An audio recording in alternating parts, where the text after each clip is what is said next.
அனைவருக்கும் வணக்கங்க. சாரி நீண்ட இடைவெளிக்கு பிறகு அடுத்த பதிவு.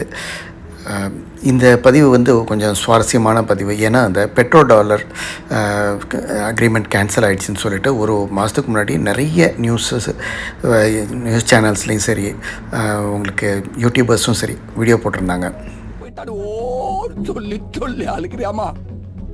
அப்படிலாம் இவனா சொன்னா? ஆமாம்மா, நல்லா யோசிச்சு சொல்லுங்க. நானும் உங்களை மாதிரியே இந்த நியூஸ் எல்லாம் படிச்சுட்டு, சரி நம்மளுடைய Saudi news paper, Arab news, Saudi gazette, இந்த மாதிரி வெல் நோன் நியூஸ் பேப்பர்ஸில் ஏதாவது நியூஸ் இருக்கா, வந்திருக்கா அஃபிஷியலான்னு பார்க்குறதுக்கு ட்ரை பண்ணுங்க. இது எல்லாமே நான் தாம பேசியிருந்திருக்கேன். சொல்லி சார் டயலாக் மாதிரி தாங்க. அஃபிஷியலாக சவுதியில் எந்த நியூஸும் வராத பட்சத்தில் நம்ம இந்தியன் யூடியூபர்ஸும் நியூஸ் சேனல்ஸும் இதை பற்றி நிறைய ஆர்டிகல்ஸ்லாம் போட்டிருந்தாங்க. அப்போ தான் எனக்கும் ஒரு ஆர்வம் வந்தது. இதை பற்றின நியூஸ் எல்லாம் கொஞ்சம் கேதர் பண்ணுவோன்னு சொல்லிட்டு தகவல்கள்லாம் சேகரித்தேங்க. அப்போ தாங்க நிறைய விஷயங்கள் தெரிய வந்துச்சு.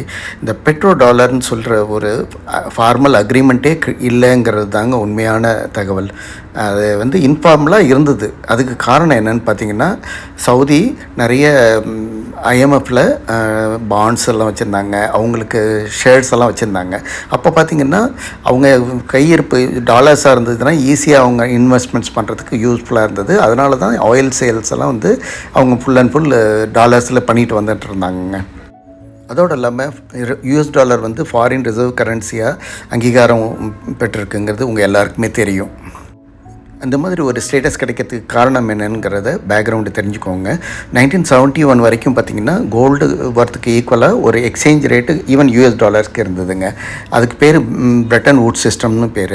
அதை பார்த்திங்கன்னா வியட்நாம் வார் அப்போ நடந்த இதில் நிறைய அவங்களுக்கு லாஸ் ஆனதுனால எகைன் யூஎஸ் டாலர் அதோட ஒர்த்து இழந்துருங்கிறதுனால உடனே அந்த பாலிசியை அவங்க கேன்சல் பண்ணிட்டாங்கங்க.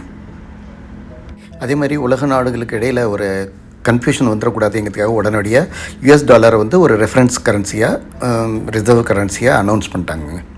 அதோடு இல்லாமல் சவுதி ரியாலுக்கும் யூஎஸ் டாலருக்கும் இடையில் உள்ள எக்ஸ்சேஞ்ச் ரேட்டை ஃப்ரீஸ் பண்ணிட்டாங்க. அதாவது 10 வருஷத்துக்கு முன்னாடியும் அதே 3.75 ரியால் இஸ் ஈக்குவலன் டு 1 யூஎஸ் டாலர், இப்போயும் அதே தான். அதுதாங்க அவங்க பண்ண ஒரு பியூட்டிஃபுல்லான விஷயம். யூஎஸ் எது செஞ்சாலும் அவங்களுக்கு பெனிஃபிஷியலாக இருக்குங்கிறதுல அவங்க கண்டிப்பாக உறுதியாக இருப்பாங்க.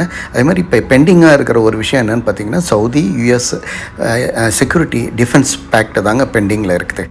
அதனால் என்ன ஆயிடுச்சுன்னா, மக்கள் கன்ஃபியூஸ் ஆகி இந்த பெட்ரோ டாலர் அக்ரிமெண்ட்டு தான் சைன் ஆகலைன்னு சொல்லிட்டு மிஸ்கன்செப்ஷன் வந்துருச்சுன்றது என்னுடைய கருத்துங்க. அது இருக்கட்டும், டாலரைசேஷன்லையே எல்லா கண்ட்ரீஸும் ரொம்ப ஆர்வமாக இருக்காங்கங்கிறது, அதை பற்றியும் கொஞ்சம் தகவல்களை தெரிஞ்சுக்கோங்க. உங்களுக்கே தெரியும், குளோபல் ட்ரேடிங்கில் ஃபாரின் ரிசர்வ் எக்ஸ்சேஞ்சுங்கிறது ரொம்ப முக்கியமான ஒரு விஷயம். அதுக்கு காரணம் என்னென்னு பார்த்திங்கன்னா, international trade payments, exchange rate stability, external டெப்ட் சர்வீசிங், அதே மாதிரி ஃபைனான்ஷியல் ரிஸ்க், அதே மாதிரி இன்வெஸ்ட்மெண்ட்ஸ் ஃபெசிலிட்டிஸு, இந்த மாதிரி நிறைய பெனிஃபிட்ஸ்க்காக தான் உங்களுக்கு ஃபாரின் எக்ஸ்சேஞ்ச் ரிசர்வ்ஸுங்கிறது ரொம்ப ரொம்ப முக்கியமான ஒரு விஷயம். யூஎஸ் டாலரோட சிக்னிஃபிகன்ஸை குறைக்கணும் அப்படிங்கிறதுல முக்கியமாக இந்த பிரிக்ஸ் கண்ட்ரீஸும் அதனோட சப்போர்ட் அலைஸ் கண்ட்ரீஸும் பார்த்திங்கன்னா ரொம்ப ஆர்வமாக இருந்துகிட்ருக்காங்க. அதுக்கு நிறைய காரணங்கள்லாம் இருக்குங்க. யூஎஸ் டாலரை வந்து ரிசர்வ் கரன்சியாக வச்சு அதை வந்து ஒவ்வொரு கண்ட்ரீஸும் கையிருப்பில் வச்சுருக்கணுங்கிறது ஒரு இம்பார்ட்டண்ட்டு ஒரு கண்டிஷனாக இருக்குது. இது இன்டைரக்டாக பார்த்திங்கன்னா யூஎஸ் எக்கானமிக்கு இது சப்போர்ட்டிவாக இருக்கிறது. அதோடு இல்லாமல் அவங்க நினச்ச நேரத்தில் எந்த கண்ட்ரி மேலே வேணாலும் சாங்ஷன்ஸ் எல்லாம் இம்போஸ் பண்ணி அவங்களுடைய ட்ரேட்ஸை ஸ்டாப் பண்ணுறதுக்கு யூஸ்ஃபுல்லாக இதை யூஸ் பண்ணிகிட்ருக்காங்க.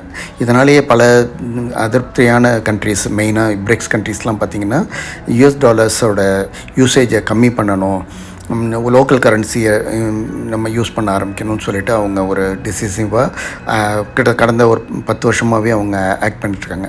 பட் இருந்தாலும் யுஎஸ்ஏவோட ஃபாரின் பாலிசி எப்போதுமே ஸ்ட்ராங்குங்க.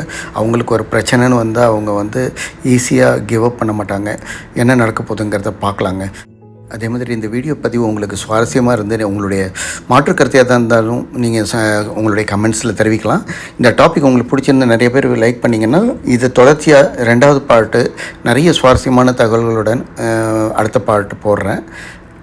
இந்த வீடியோ பதிவு உங்களுக்கு பிடிச்சிருந்தா கண்டிப்பாக லைக் பண்ணுங்கள், ஷேர் பண்ணுங்கள், மறக்காமல் சப்ஸ்கிரைப் பண்ணுங்கள். நீங்கள் சப்ஸ்கிரைப் பண்ணும்போது நோட்டிஃபிகேஷன் ஆட்டோமேட்டிக்காக வந்து சேரும். அதேமாதிரி லைக் பண்ணும்போது இந்த வீடியோ நிறைய பேருக்கு ஆட்டோமேட்டிக்காக போய் சேருங்க. தேங்க்யூ ஸோ மச்ங்க உங்களுடைய சப்போர்ட்டுக்கு. நன்றி, வணக்கம். Once again thank you so much.